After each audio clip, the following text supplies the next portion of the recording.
नमस्कार जंटे में स्वागत आपका। मैं हूं योगेंद्र, आप देख रहे हैं बड़ी खबर। और बड़ी खबर में आज हम बात करेंगे अंबेडकर जी पर दिया गया बयान। अब केवल संसद ही नहीं, अब सड़क तक इस पर बवाल मच रहा है और लोग ये कहते हैं कि कहीं वोट का डर तो अंबेडकर नहीं है।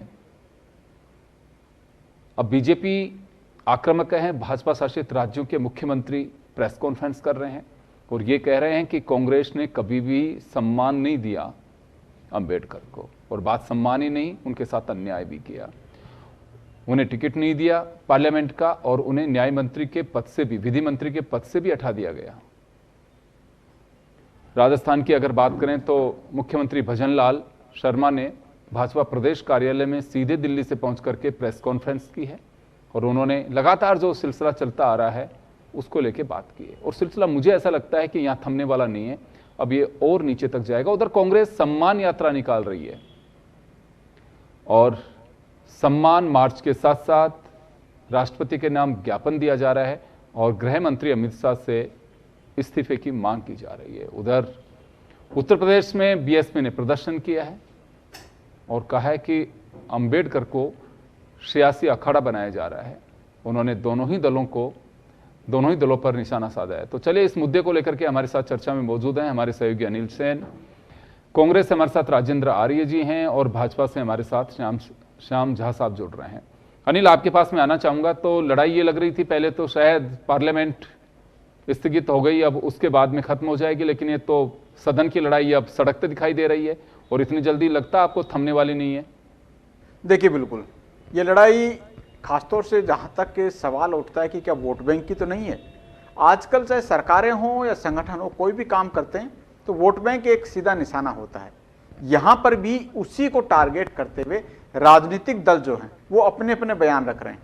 कांग्रेस ने अमित शाह के बयान को संसद में जिस तरह से दिया गया उसको यहां पर पकड़ा और बयान के बाद में हमने देखा संसद हो या सड़क हो, तमाम जगहों पर कांग्रेस जो है प्रदर्शन करते हुए देखी जा सकती है। बीजेपी को घेर रही है, बीजेपी के बड़े नेता अमित शाह को घेरने की कवायद यहां पर है और यही वजह है कि अब बीजेपी ने अपने जो बीजेपी शासित राज्य हैं वहां के मुख्यमंत्रियों को मैदान में उतारा है। यानी काउंटर यहां से किया जा रहा है कि आखिरकार अंबेडकर साहब का सम्मान और अपमान किसने किया है। कांग्रेस बीजेपी को अपमान करने का आरोप लगा रही है, उधर बीजेपी अगर देखा जाए तो सीधे तौर पर कांग्रेस पर हमलावर है। और ये इतिहास को दोहराते हुए, पिछली जो चीजें हैं उनको गिनाते हुए ये कहा जा रहा है कि कांग्रेस ने बाबा साहब का कभी भी सम्मान नहीं किया। लेकिन चीजें जो हैं ये यहां पर रुकने वाली नहीं है। ये चीजें सड़क पर आंदोलन तो कर ही रहे हैं, इसके आगे ये भी देखने को मिल सकता है कि आने वाले दिनों में बाबा साहब से जुड़े जो समाज के लोग हैं, अम्बेडकर वेलफेयर सोसाइटी जैसे लोग हैं, वो भी कहीं ना कहीं सड़क पर आ जाएं और ये बताने लगे कि कांग्रेस ने सम्मान किया है या बीजेपी ने सम्मान किया है। क्योंकि अब एक कदम आगे जो है ये लड़ाई बढ़ चुकी है। इस लड़ाई के अंदर सभी, क्योंकि कांग्रेस जिस चीज को मुद्दा बना रही है, बीजेपी कह रही है कि बयान को तोड़ मोड़ कर पेश किया गया है। अमित शाह ने, उनकी मंशा यह नहीं थी। भारतीय जनता पार्टी के शासित राज्य और केंद्र सरकार की जहां तक बात रखी जा रही है, बीजेपी का दावा है कि वो बाबा साहब के विचार को ही आगे बढ़ा रही है। जो संविधान उन्होंने बनाया है उस संविधान को मानते हुए अंत्योदय तक उनकी योजनाएं किस तरह से जाएं, वो कहीं ना कहीं फोकस जो है वो बीजेपी सरकार का रहा है। लेकिन दूसरी तरफ बीजेपी ये कहने से नहीं चूकती है कि कांग्रेस ने जो इतिहास में किया है, चाहे चुनाव लड़वाने नहीं लड़ने देने की बात जहां तक की जा रही है और उसके साथ साथ कानून मंत्री से इस्तीफा लेने की बात वहां पर कही जा रही है कि कानून मंत्री के तौर पर बाबा साहब ने इस्तीफा दिया नहीं था जबकि इस्तीफा लिया गया था। यह कहते हुए कहना कि कांग्रेस पर काउंटर यहां पर किया जा रहा है। तो पूरी तरह से जंग सड़क पर नजर आ रही है, कांग्रेस बीजेपी पर और बीजेपी कांग्रेस पर हमलावर है। जी बिल्कुल वही सब कुछ लग रहा है और चर्चा यही है कि सम्मान से ज्यादा वोट का डर है और कांग्रेस को भी सता रहा है और बीजेपी को भी सता रहा है। इसमें कोई डाउट नहीं है कि भीमराव अंबेडकर रेस्पेक्टेबल हैं और उनका सम्मान कायम रहना चाहिए। राजेंद्र जी, आपके पास में आना चाहूंगा। आप लोगों ने इस मुद्दे को पकड़ा और उसके बाद बीजेपी आप लोगों को बैकफुट पे लाने की पूरी कोशिश कर रही है और इतिहास के पन्ने पलट करके आप लोगों को आईना दिखाने की कोशिश कर रही है कि देखिए कांग्रेस ने अंबेडकर जी के साथ में क्या किया था। देखिए योगेंद्र जी, जहाँ तक बाबा साहब भीमराव अंबेडकर जी की बात है तो निश्चित रूप से बाबा साहब भीमराव अंबेडकर जी ने इस पूरे देश के लिए न केवल दलितों आदिवासियों पिछड़ों के लिए बल्कि महिलाओं के लिए भी और श्रमिकों के लिए भी तमाम क्रांतिकारी बदलाव किए, चाहे उनके लेबर कानूनों में संशोधन की बात हो, चाहे उनके काम करने के घंटों की बात हो, चाहे उनकी मिनिमम वेजेस की बात हो, चाहे महिलाओं की जो उस वक्त उस जमाने में मैटरनिटी लीव का जो कॉन्सेप्ट उन्होंने देखा। तो ये भाजपा वाले लोगों के साथ प्रॉब्लम क्या है कि इन्होंने ना तो इतिहास पढ़ा है, ना इनको भूगोल की जानकारी, ना ही इनको राजनीतिक शास्त्र की जानकारी है। ये पूरी तरीके से झूठ बोलते हैं।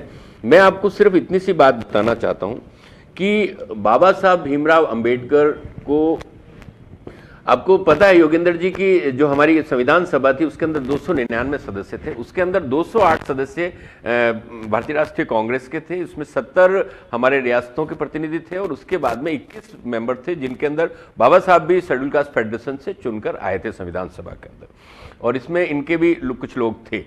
अब बात यह हुई कि जब पंडित जवाहरलाल नेहरू जी ने बाबा साहब का नाम संविधान सभा की ड्राफ्टिंग कमेटी के चेयरमैन के लिए प्रस्तावित किया तो कांग्रेस पार्टी ने उनका वो किया, और बाबा साहब ने उन तमाम विश्व के बड़े प्रगतिशील जो देश थे उनकी जो मतलब संविधान को पढ़ा, उनके अंदर से जो तमाम अच्छी चीजें थी उन चीजों को हमारे संविधान के अंदर लाके समावेश किया, और जो संविधान सभा की डिबेट थी उसमें भी तमाम जो सवाल थे उनके तमाम सवालों के जवाब बाबा साहब ने दिए। अब बाबा साहब के इस्तीफे को लेकर ये बार बार कहते हैं, लेकिन इनको शायद पता नहीं है बाबा साहब ने मतलब मार्च 1949 में all India anti Hindu code bill committee सक्रिय थी, जिसमें करपात्री महाराज और आरएसएस के लोग और हिंदू महासभा के लोग और तमाम, एक उस वक्त राम राज्य परिषद भी थी, वो सब लोग, और जनसंघ तो खैर बना नहीं था, इन लोगों ने उस वक्त बाबा साहब ने जब 11 दिसंबर 1949 को उन्होंने रामलीला मैदान के अंदर एक बड़ी सभा की और उसके अंदर उन्होंने बाबा साहब के पुतले फूके, हिंदू कोड बिल की प्रतियां जलाई। बाबा साहब इस पूरे के पूरे प्रकरण से आहत थे। पंडित जवाहरलाल नेहरू जी के भी उन्होंने मुर्दाबाद के नारे लगाए, बाबा साहब के मुर्दाबाद के नारे लगाए, कोड बिल की प्रतियां जलाई, और 2 नवंबर 1949 को संघ के मुखपत्र ऑर्गेनाइजर के अंदर यह चीज छपी कि साहब बाबा साहब हिंदू विरोधी है और ये विद्रोही है कि हिंदू समाज की जो तमाम परंपराएं, चाहे महिलाओं के लिए या पितृसत्तात्मक जो परंपराएं थी, उनका एक्चुअली विरोध था, ये नहीं चाहते थे। तो बाबा साहब इस बात से आहत थे, उन्होंने 1900 उसमें जाकर उन्होंने फिर इस्तीफा दिया, और ये बात बराबर झूठ बोलते हैं। ये कहते हैं साहब 1900 मतलब बाबा साहब को कांग्रेस पार्टी ने टिकट नहीं दिया। अरे भाई, बाबा साहब एक अलग राजनीतिक दल में थे। हमारे यहां पे लोकतंत्र आने के बाद में 1947 में जो सरकार बनी थी, वो सरकार सभी राजनीतिक दलों के सभी विचारधारा के लोगों को मिला के बनी थी, जिसमें श्यामा प्रसाद मुखर्जी भी थे, बाबा साहब भी थे, और तमाम वो लोग थे। तो बाबा साहब को कानून मंत्री की जिम्मेदारी दी। हिंदू कोड बिल जब लागू नहीं हुआ उसके बाद बाबा साहब बुरी तरह से आहत हुए और उन्होंने इस बात को लेकर इस्तीफा दिया, और उन्होंने, आप इतिहास के तथ्य अगर खंगालेंगे तो आप इस बात से बिल्कुल कंफर्म करेंगे। तो ये पूरी बात तो ये है। और 1952 के अंदर जो चुनाव था उसके अंदर जब बाबा साहब की लोकसभा में हार हो जाती है तो एक कम्युनिस्ट लीडर थे वीडी डांगे और एक वीडी सावरकर, इन दोनों को, नहीं सॉरी, ऐसे डांगे और वीडी सावरकर, उन दोनों को उन्होंने दोषी ठहराया। ये भी इतिहास के पन्नों में दर्ज है। हमें किसी झूठ को सहारा लेने की जरूरत नहीं है। हम सिर्फ इतनी सी बात कहना चाहते हैं, बाबा साहब की विचारधारा, आरएसएस और संघ परिवार की विचारधारा, अंबेडकरवादी की विचारधारा और मनुवाद की विचारधारा, मतलब ये कहते हैं ना कि उत्तर और दक्षिण ध्रुव है जो कभी आपस में मिल नहीं सकते और कहीं पे भी उनका मेल नहीं खाता। बाबा साहब ने चाहे तो इनके जिस वक्त इन्होंने हिंदू राष्ट्र की बात की थी या हिंदुत्व की बात की थी, उसमें भी बाबा साहब ने कहा था कि हिंदू राष्ट्र और हिंदुत्व लोकतंत्र के लिए खतरा है। जिस तरीके से बाबा साहब ने अपने 3,65,000 अनुयायियों के साथ में मतलब नागपुर के अंदर हिंदू धर्म छोड़ा 1956 के अंदर, वो भी अपने आप में इतिहास में दर्ज है। जिस हिसाब से बाबा साहब ने 1927 के अंदर मनुस्मृति की प्रति जलाई, वो भी इतिहास में दर्ज है। तो ये आज इस बात को बताएं तो सही ना, ये बाबा साहब की बात तो करते हैं लेकिन झूठ बोलने के सिवाय इनके पास में कोई तथ्य नहीं है। एक तरफ ये कहते हैं साहब बाबा साहब को इन्होंने भारत रत्न नहीं दिया। अरे भारत रत्न बाबा साहब को वीपी सिंह सरकार ने दिया, और वीपी सिंह सरकार को आप लोगों ने क्यों गिरा दिया, इस बात का भी तो आपको बताना पड़ेगा ना, कि जब वीपी सिंह मंडल कमीशन की सिफारिशें लागू करना चाहते थे तब आपने उस सरकार को गिरा दिया। इसका मतलब आरक्षण विरोधी तो आप है। चलिए, अभी हमारे साथ श्याम जहा जी बैठे हुए हैं और वो बताएंगे। अभी श्याम जी, लड़ाई सदन से शुरू हुई और अब सड़क तक आ गई है। अंबेडकर जी पे बीजेपी शासित राज्यों के मुख्यमंत्री हमलावर हुए हैं, कांग्रेस उधर से सम्मान मार्च निकाल रही है। तो क्या लगता है आपको कि ये सम्मान है या अंबेडकर केवल वोट का डर है? मेरा सवाल राजेंद्र जी से भी था ये। देखिए योगेंद्र जी, ये तो स्पष्ट है कि सम्मान की बात करने का अधिकार कांग्रेस को है ही नहीं, क्योंकि किस प्रकार से उनका सम्मान कांग्रेस ने रखा है इतिहास में ये पूरा देश जानता है। और अभी मैं सुन रहा था, ये बोल रहे थे कि आरक्षण विरोधी, अमेरिका में जाके आरक्षण हटाने की बात किसने की? किसी से छुपी हुई है क्या? पूरे देश को पता है कि राहुल गांधी अमेरिका में जाकर के बोलते हैं कि अगर हमारी सरकार आती है तो हम आरक्षण खत्म करेंगे। हमने तो कभी नहीं कहा हम आरक्षण खत्म करेंगे। अटल बिहारी जी वाजपेयी की सरकार थी, उस समय भी आरक्षण का आगे बढ़ाया गया, कभी हमने आरक्षण खत्म करने की बात नहीं की। और बाबा साहब के लिए जो अटल बिहारी वाजपेयी से समर्थित वीपी सिंह जी की सरकार थी, उसमें अटल जी के आग्रह पर ही भारत रत्न दिया गया। कांग्रेस से किस प्रकार से कानून मंत्री पद से हटाया गया, बताएं ये किस प्रकार से हटाया, क्या उन्होंने इस्तीफा दिया, सार्वजनिक करें। किस प्रकार से अगर वो कांग्रेस में ना रहते उन्हें टिकट नहीं दिया, 52 में 54 में टिकट नहीं दिया, और किस प्रकार से उन्हें हराया गया वो पूरा देश जानता है। आप झूठ बोल करके, केवल उनका नाम लेकर के आप भ्रमित करना चाहते हैं दलितों को, शोषितों को। बाबा साहब का सपना भारतीय जनता पार्टी ने पूरा किया। अंत्योदय को देखते हुए जो वंचित व्यक्ति है उनको मकान, उनको राशन, उनको पानी, बिजली, सारी चीजें मुहैया कराई भारतीय जनता पार्टी ने। 370 का विरोध किया था बाबा साहब ने, 370 भारतीय जनता पार्टी के शासनकाल में हटाया गया। आप देखिए उनका जो भी सपना रहा, सारे सपने भारतीय जनता पार्टी ने पूरे किए। और किस प्रकार से कांग्रेस से उन्हें निकाला गया ये भी पूरा देश जानता है। ये किस सम्मान की बात करते हैं? कहाँ सम्मान दिया इन्होंने? भारतीय जनता पार्टी ने पंच तीर्थ बनाए, जहाँ जहाँ बाबा साहब की स्मृतियाँ थी उन सभी को बनाया भारतीय जनता पार्टी ने। सम्मान भारतीय जनता पार्टी ने दिया या कांग्रेस ने दिया? योगेंद्र जी आप खुद बताएं, और अनिल जी भी जानते हैं, पूरा देश भी जानता है कि बाबा साहब को जितना सम्मान भारतीय जनता पार्टी ने दिया, इन्होंने केवल उनका नाम इस्तेमाल किया, उनको नाम को लेकर के दलितों का वोट साधा। इसके अलावा इन्होंने कोई सम्मान नहीं दिया, बाबा साहब का केवल नाम का उपयोग किया। अनिल आपके पास में आना चाहूंगा। मैं एक बात जानना चाहूंगा, हम फिल्मी डायलॉग तो सुनते ही थे, कई बार ये भी कहा जाता है कि भाई दादा बाबा अगर किसी ने कुछ दोष किया तो पोते पोती क्यों उसका भुगते हैं। मैं कई बार देखता हूं कांग्रेस की तरफ से अक्सर कहा जाता है कि सावरकर, गॉडसे, इसी तरह से भाजपा हमलावर रहती है कि नेहरू या उनसे जुड़े हुए इंदिरा गांधी। इतिहास के पन्नों में उस वक्त की क्या परिस्थितियां किसकी रही, आज के वक्ता कोई भी, चाहे कोई भी नेता हो, वो स्पष्टीकरण दे सकते हैं कि उस वक्त की क्या परिस्थितियां रही थी, किसने क्या किया था, आज क्या? तो महज एक सियासी ड्रामा मान के चलें इसको, जब किसी के पास में इस बात का जवाब नहीं है।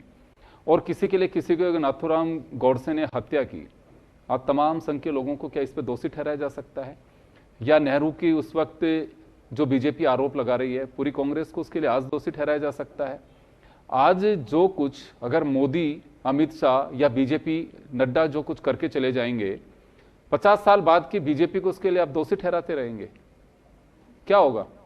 महज बस ये कि केवल ध्यान डाइवर्ट करना, या फिर केवल बस सियासी पंच चाहिए कुछ भी जिस पे चर्चा हो सके? देखिए इतिहास के जो पन्ने हैं, आज की राजनीति जो फिलहाल चल रही है उसमें से ये पन्ने निकाले जा रहे हैं कि उनका बेनिफिट क्या है। पूरी बुक को नहीं देखा जा रहा, ये तो स्पष्ट तौर पर है तात्कालीन उस समय की स्थितियां क्या रही होंगी, किन स्थितियों के अंदर उस समय की सरकारों को, नेताओं को जो निर्णय वहां पर लिए लेने पड़े होंगे वो क्या वजह रही होगी, तो जरूर देखा जाना चाहिए। लेकिन फिर भी जो राजनीति आज की चल रही है उसमें अपना बेनिफिट, अपना वोट बैंक नहीं छिटक जाए, हम सही हैं, हमने जो कह दिया वो कहना नहीं पूरी तरह से तारतम्य बैठाते हुए सार्थक है, इन तमाम चीजों को देखते हुए बयान यहाँ पर दिए जा रहे हैं। यही वजह है कि बाबा साहब को आज जो है याद भी किया जा रहा है, और उनके नाम को लेकर जिस तरह की सियासत सदन से लेकर सड़क तक है वो कहीं ना कहीं प्रिय लगती हुई नजर आ रही है। इससे पहले अक्सर सदन हो या सामाजिक ताने बाने में देखा जाए, इतना बाबा साहब को याद किसी दल और किसी पार्टी ने नहीं किया था। लेकिन जब से ये मुद्दा यहाँ पर तूल पकड़ने लगा है, राजनीतिक दल हो, राजनीतिक दलों के कार्यकर्ता हो, यहां तक कि बड़े नेताओं से लेकर छोटे नेताओं तक तमाम जो लोग हैं वो बाबा साहब को अपना करार दे रहे हैं और अपना करार देने के लिए हर वो चीज अपना रहे हैं, क्योंकि राजनीतिक दल ये सिद्ध करने में अब जुट गए हैं कि बाबा साहब अंबेडकर को जितना सम्मान उनके दल ने दिया है शायद दूसरे दल ने सम्मान नहीं दिया है। लेकिन आज ये परिस्थितियां क्यों बनी है?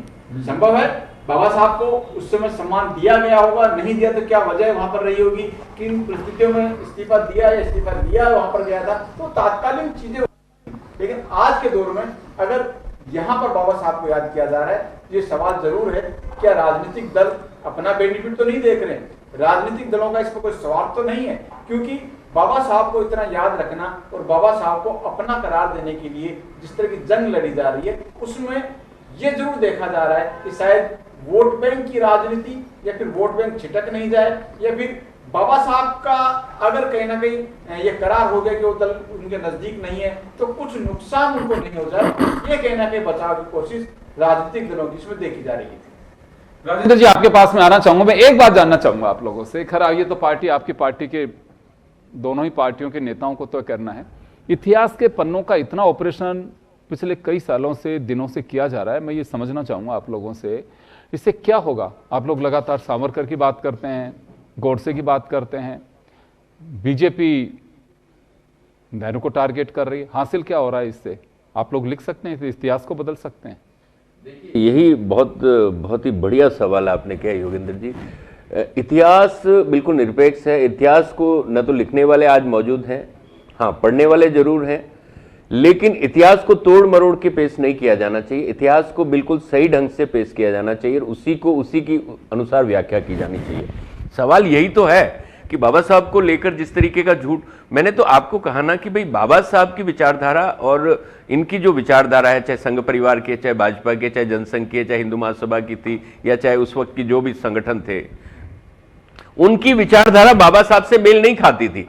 आज आप इस बात को मान क्यों नहीं लेते? बाबा साहब के तमाम जीते उनके जीवन काल में जो कृत्य भी उन्होंने किए, जिस तरीके से उन्होंने अपने अनुयायियों के साथ में हिंदू धर्म छोड़ा और बौद्ध धर्म की वो की, तो ये तमाम बातें, चाहे मनुस्मृति के दहन की बात हो, चाहे आपको मतलब हिंदू कोड बिल को जो पेश किया, जिस तरीके से भाजपा के उस वक्त के जो जनसंघ के या जो नेता थे, उन्होंने उनके पुतले फूके, उनकी अर्थियां निकाली उनको। और असली कारण यही है। आज मैं आपके चैनल पे ये बात कहना चाहता हूं कि अगर निरपेक्ष भाव से हम अगर इस बात को करें तो बाबा साहब के कानून मंत्री से इस्तीफा देने का सिर्फ और सिर्फ एकमात्र कारण था हिंदू कोड बिल का मतलब लागू नहीं होना। उसके बाद में नेहरू जी पूरी तरीके से कृत संकल्प थे। उन्होंने कहा कि 1952 में जब चुनाव हुए उसके बाद में उनके सामने प्रभुदत्त ब्रह्मचारी करके एक संत जो वो सन्यासी थे, उनको खड़ा किया गया। तब नेहरू जी ने कहा था कि मुझे चुनाव हारने का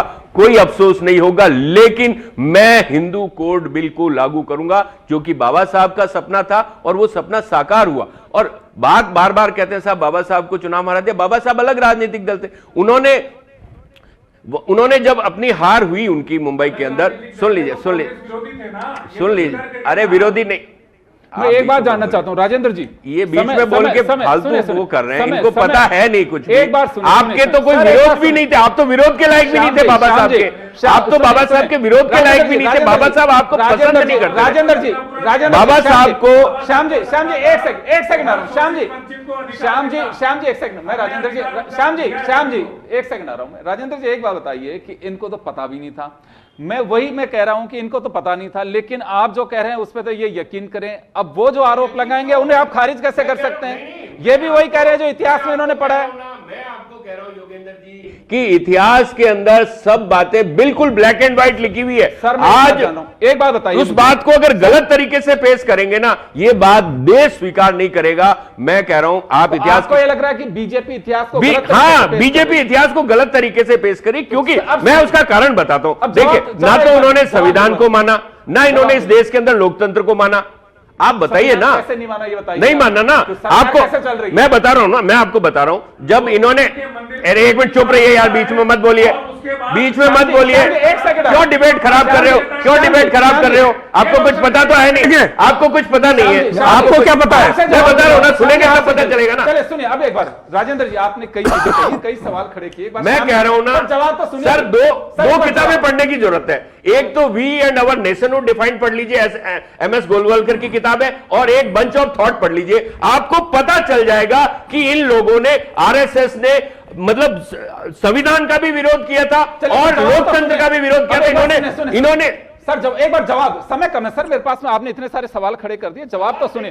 देखिए राजेंद्र जी मैं एक बात जानना चाहूंगा, सुनिए सर सुनिए, नहीं तो आप सुनिए तो सही सर, एक बात सुनिए, इतिहास को लेकर के कोई, सर एक बात सुनिए, आप जो कह रहे हैं फिर बीजेपी अपने इतिहास को बताएगी, वो भी आर्ग्यू दूंगा कि आप इसको पढ़ लीजिए। अब एक बार जवाब तो सुने, अब एक आदमी है, अगर तुमको वेरीफाई कीजिए, राजेंद्र जी आप वेरीफाई कीजिए, अगर मैं गलत हूं तो मैं अभी तय कर देता हूं ये गलत है, मैं अभी तय कर देता हूं गलत है। एक बात सुनिए, अब उनका जवाब तो सुनिए, आपको अच्छे से सुना। योगेंद्र जी मैं केवल एक सवाल पूछना चाहूंगा, अंबेडकर जी के पिताजी का नाम बता दे, अगर ये इतिहास के इतने बड़े कहता है तो। आपको पता नहीं है, सर ने पता ही है क्या, रामाजी सतपाल कौन सी जाति से मैं जन्म हुआ उनका है? अरे क्या आप वो जाति, क्या मतलब, मैं बता रहा हूँ बाहर जाति कभी दलित नहीं रही, मुद्दे कह रहा हूँ, बाहर जाति कभी दलित नहीं रही, क्यों जलाई थी इसका जवाब मत बोलिए, झूठ मत बोलिए, महार जाति कभी दलित नहीं रही, आज भी दलित नहीं है महार जाति, उन्होंने हिंदू राष्ट्र का महार जाति आज भी दलित नहीं है। श्याम जी आपको महार जाति आज भी दलित नहीं है, महार जाति आज भी दलित नहीं है, पढ़ क्या है, महार जाति आज भी दलित नहीं है, मत बोलिए। आप बताइए ना, आज अगर कोई बौद्ध धर्म अपना ये आग लगा देंगे, योगेंद्र जी हिम्मत नहीं है बाबा साहब की बात, महार जाति आज भी दलित नहीं है। मैं बोल देना चाहता हूँ, खामा खा का झूठ बोल के इतिहास के साथ छेड़छाड़ करने वाली कांग्रेस पार्टी, दलित ही नहीं थे, महार जाति आज भी दलित नहीं है। मैं आज कह रहा हूँ बननी चाहिए इनके लिए, आपको महार रेजिमेंट है आज भी, चैनल पे आके महार रेजिमेंट है आज भी आर्मी में, पता कर लीजिए, पढ़ लीजिए। तो महार रेजिमेंट नहीं हो सकती, वो लड़ाके थे यार, लड़ाके थे, वो दलित नहीं थे। देखिए भीमा कोरेगांव की लड़ाई याद है ना, 20,000 पेशवा की लड़ाई, 500 महार रेजिमेंट के जवानों ने हराया था उनको, मेरे को ध्यान है, पता नहीं है ना आपको कुछ भी, आप बताइए ना, आपको पता नहीं है ना, इतिहास की जानकारी नहीं है, ध्यान है मुझे। योगेंद्र जी ऐसी डिबेट नहीं होती, इतिहास की जानकारी नहीं है महार जाति, झूठ मत बोलिए। और ये इतिहास तो कितना तोड़ा मोड़ा गया है। अकबर महान हमें किसने पढ़ाया है, अकबर महान हमें किसने पढ़ाया है, ये पूरा देश जानता है। इतिहास के साथ छेड़छाड़ किसने की है वो पूरा देश जानता है। आपका इतिहास तो काला है, आपके इतिहास में तो काली पुती पड़ी है, आपके पुरखों पे काली पुती पड़ी है, आपके पुरखों पे काली पुती पड़ी है। श्याम जी मेरा एक सवाल ये, मैंने राजेंद्र जी से भी पूछा, मैं तो एक बात जानना चाहता हूं कि इतिहास जिसकी गवाही हम लोग नहीं है, जो लोग थे जिन्होंने लिखा वो भी आज दुनिया में नहीं है, इतिहास या तो जो लिखा गया है उसकी कंप्लीट समीक्षा कर डालिए, या नहीं है तो फिर मुझे लगता है कि कहीं पे भी कोई चीज चल रही है, बीजेपी कहती है कांग्रेस इसको स्वीकार करे, कांग्रेस कहती है बीजेपी इसको स्वीकार करे, बस ये मामला यहीं पे आकर के अटका हुआ है।